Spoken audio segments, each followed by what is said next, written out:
Global happenings today. We communicate. We analyze global news. Few hours from now, Fubara will be reinstated as the executive governor of Rivers State. Emergency rule will be over. And right now, APC is trying to woo him to defect to their political party, while PDP at the other side, they are trying to alert him on the consequences of defecting as a noun, and also they are giving him a clue to what he should do when he takes over as executive governor of Rivers State. Apart from that, CUPP has also spoken. We're going to be giving you all of that details in a jiffy. But first of all, let's look at the position of things as PDP is running in to preserve their own from defecting. According to the news, as Governor Similare Fubara prepares to return to office, the People Democratic Party, PDP, has urged him to remain loyal to the party, reject attempt by the All Progressive Congress, APC, to woo him and investigate how Rivers State was managed during the 6 months he was suspended under emergency rule. The PDP Deputy National Legal Advisor Barrister Okechukwu Oswaha and PDP Deputy National Youth Leader Timothy Osadolo said Fubara's comeback must be marked by accountability, loyalty to the PDP, and efforts to restore peace and stability to the oil-rich states. Swaha explained that Fubara's suspension was constitutionally tied to a state of emergency declared by the president to prevent a total breakdown of law and order in Rivers State. According to him, he says that the issue is that there was an emergency declaration by the president constitutionally, which is allowed. He added that with the expiration of the 6 months period, the governor is expected to resume his duty without delay. In his word, he says so that means he has to come back to office because the suspension was for 6 months and there had been no extension. Therefore, he must return and assume his role as executive governor of Rivers State. The PDP legal advisor acknowledged the controversy surrounding the legality of suspending an elected governor under emergency rule, but stressed that Fubara's return should usher in reconciliation and development. In his word, every Nigerian expects a cordial relationship between the executive and the legislative arm of Rivers State, between the governor and the House of Assembly. Let there also be a good relationship between him and his godfather, whoever made it possible for him to secure that position. There must be peace and unity in the state so that development can take place, because Rivers has suffered a lot. So I also call on Fubara to actively participate in party activities, stressing that in Nigeria's political system, no candidate operates independently of a political party. In his word, he said he is still a member of the People Democratic Party and should participate more fully in party activities. Party is supreme. If you have any problem, the party will come to your rescue and support you. I want to see him participating fully in PDP so Nigerians will know he belongs to the party. On his part, Osadolo issued a stern warning urging Fubara to resist pressure to defect to the APC and instead focus on holding accountable those who oversaw Rivers State during the emergency rule.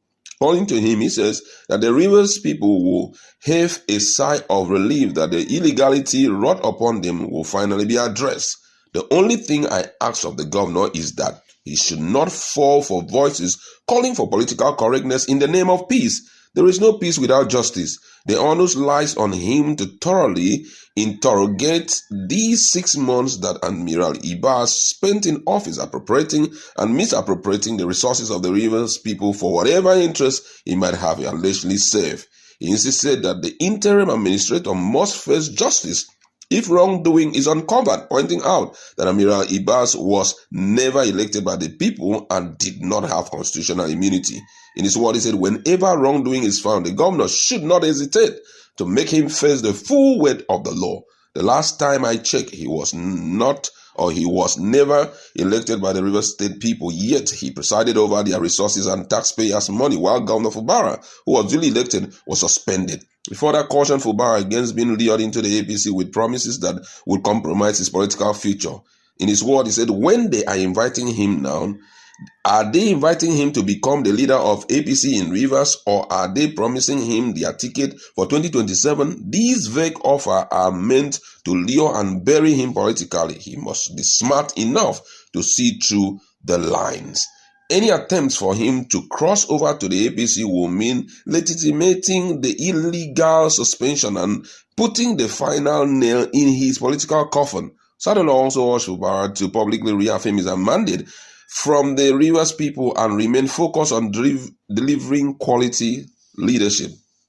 He must have the moral courage to tell the Rivers people that he will not defect or change his political base. If he has aspiration for the future, he shouldn't put those thoughts before the Rivers people and remain loyal to their trust by standing firm through this 6-month trial and delivering top-notch governance based on service. That was the standpoint of two top chieftains in PDP, members of National Working Committee per se. And emphasis is still on defecting left, right, center. But, what caught my attention here is the fact that they are mandating him or advising him that he should scrutinize the financial activities of Iboete Ibas. And I know that it will be very rational for him to do that. You know why? From day one, when Iboete Ibas went into office, one man, the instruction that was given to him that he will report to Bola Ahmed Tinubu. Iboete Ibas was like a representative of Bola Ahmed Tinubu, was a representative of Bola Ahmed Tinubu in Rivers State. It was like Bola Ahmed Tinubu being in Rivers State, overseeing activities in Rivers State. So Iboete Ibas is not even accountable to the people. Quite troubling, but that's the truth. Iboete Ibas was accountable only to President Bola Ahmed Tinubu, and that's why he told him, hand over note, I want to see everything that you have done with money and everything. And it's only the president that reserved the exclusive right to try him. No other person, because he didn't serve the purpose of anybody. Whatever he did was via the office of the presidency. Even the issue of budget we're talking about, he wasn't really the person who did everything. The people in the office assisted him in one way or the other, but the main thing came from the presidency. We have to be clear about this. That is what it means for someone to bring his own brainchild and superimpose it on the Constitution of the Federal Republic of Nigeria, and we accepted it.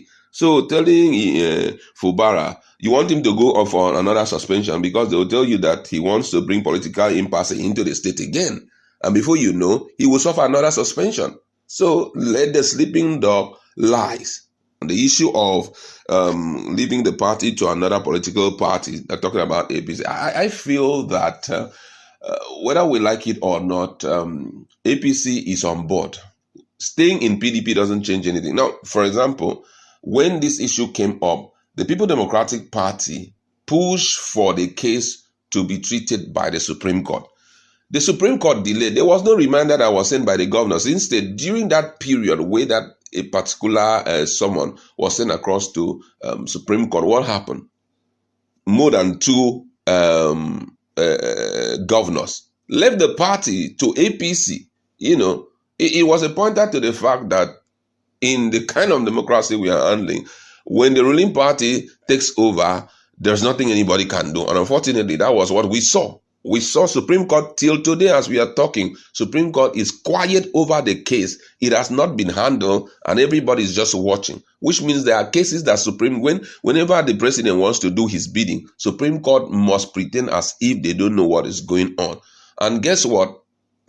For me, politically, because you have to be politically right at this point, him moving to APC, if they give him the opportunity of contesting election again, will be a good thing, because unfortunately we have left democracy to the path of decay, and that's what exactly we are seeing right now. So whether APC, PDP say he should stay or he should not stay, whatever that will favor his political future, let him do. Let's meet in the commission and talk more.